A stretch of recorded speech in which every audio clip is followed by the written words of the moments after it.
Good morning all of you and most welcome in all about exam YouTube channel. Friends, अभी इस video में हम बहुत सारे पॉइंट्स इंपॉर्टेंट पॉइंट्स जो अभी अभी अपडेट आए हुए हैं, चाहे वो एडवोकेट हो, जो एडवोकेट जिन एडवोकेट के यहाँ पे संदर्भ में जो 6 स्टेट के यहाँ पे जो मिनिस्टर्स हैं उन्होंने सुप्रीम कोर्ट में जो रिव्यू पिटीशन दायर किया है उनके तरफ से जो बात कही गई है, साथ ही जो सुप्रीम कोर्ट के तरफ से नीट और जेई को लेकर के कहा गया है, उसके बाद देखेंगे कि आलोक श्रीवास्तव जी ने इस पे जो 2-3 बातें कही हैं वो क्या है। और सबसे इम्पोर्टेंट है कि अभी हम देखने वाले हैं जो सुब्रमण्यम स्वामी जी के तरफ से एक बात कही गई है, उस बात को भी देखेंगे इस वीडियो में, क्योंकि वो भी आपको जानना बेहद इंपॉर्टेंट है। तो फ्रेंड्स, इस वीडियो को ज़्यादा ज़्यादा शेयर कीजिए ताकि आपके जो फ्रेंड्स हैं सर्किल में उनके पास से वीडियो पहुंच पाए और उन्हें भी ये न्यूज़ इन्फॉर्मेशन पता चल पाए। पहले मैं आपको बता दूं कि जो कल रिव्यू पिटीशन दायर किया गया था सुप्रीम कोर्ट में, तो जो जनरली होता है रिव्यू पिटीशन पे वहाँ पे सुनवाई नहीं होता है, लेकिन जब इम्पोर्टेंट मैटर होता है जहाँ पे कुछ संभावनाएं होती है, जहाँ पे जो स्ट्रॉन्ग पॉइंट अपडेट देने होते हैं, वहाँ पे रिव्यू पिटीशन पे सुनवाई होती है। इसलिए कल बहुत सारे जो सुनवाइयाँ हो रही थी और सारी हियरिंग हो रही थी, आपको लिस्ट में दे सकता था, लेकिन आप देख सकते हैं मेरे इंस्टाग्राम पे वहाँ पे लिस्ट शेयर किया गया है कौन कौन से हियरिंग कल हुए, जिसके कारण नीट का फाइनल हियरिंग कल नहीं हो पाया। और कल नीट के बारे में जो सुप्रीम कोर्ट ने कहा है, सुप्रीम कोर्ट ने नीट के बारे में ये कहा है कि जो यहाँ पे जो नीट के एग्ज़ाम्स हैं उसको जो एकेडमिक सेशन बताया जा रहा है उसका हवाला दे करके, तो एकेडमिक सेशन को लेकर के हम कुछ नहीं कर सकते हैं। एकेडमिक सेशन अगर बर्बाद हो रहा है तो एग्ज़ाम लिया जा सकता है। और साथ ही उन्होंने कहा है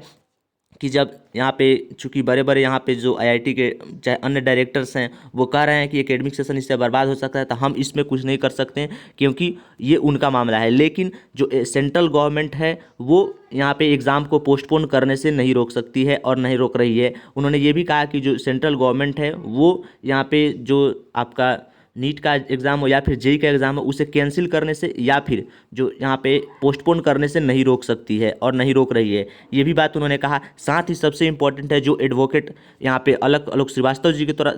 कहा गया कि हमारी बात यहाँ पे एडवोकेट जो 6 स्टेट के जो कैबिनेट मिनिस्टर हैं उनके द्वारा जो एडवोकेट रखा गया है और जिन एडवोकेट के संदर्भ में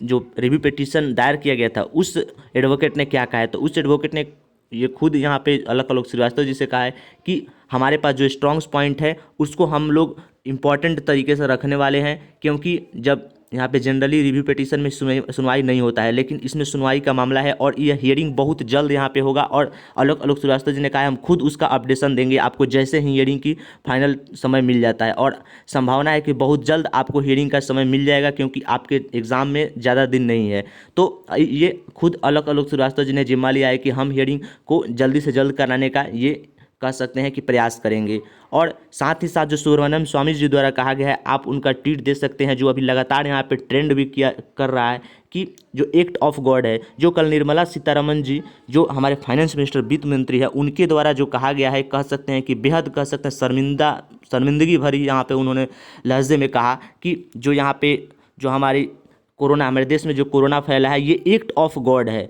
और जिसके कारण हमारे जो यहाँ पे कह सकते हैं कि इकोनॉमी और ज़्यादा डाउन जा सकती है, जो अर्थव्यवस्था है वो और ज़्यादा जो जीडीपी है और नीचे जा सकता है, क्योंकि ये लोग खुद बचाव में जो गॉड का हवाला दे रहे हैं अपने मतलब खुद को गवर्नमेंट को बचाव में, क्योंकि लगातार आप ट्रेंड में देख रहे हैं कि रिजाइन मोदी, रिजाइन तरह तरह के यहाँ पे रिजाइन पोखरियाल, तरह तरह के यहाँ पे ट्वीट चलाए जा रहे हैं। और मैं आपको बता दूं कि ये लोग जो गवर्नमेंट है ये पूरी तरह से अभी कह सकते हैं फंस चुकी है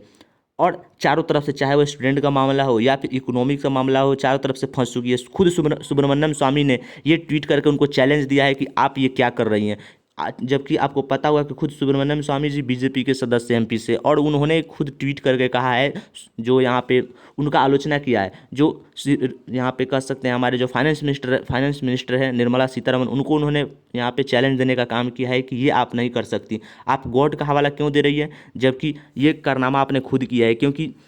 जब ये जीडीपी विकास रेट होता है और जीडीपी जब 2015 में 8% था और आज घट करके इतना हो गया और आज आप गॉड का हवाला दे रहे हैं और उसी तरह आप एग्ज़ाम में भी गॉड के भरोसे छोड़ रहे हैं छात्रों को, ये नाइंसाफ़ी है और मतलब बिल्कुल गलत है।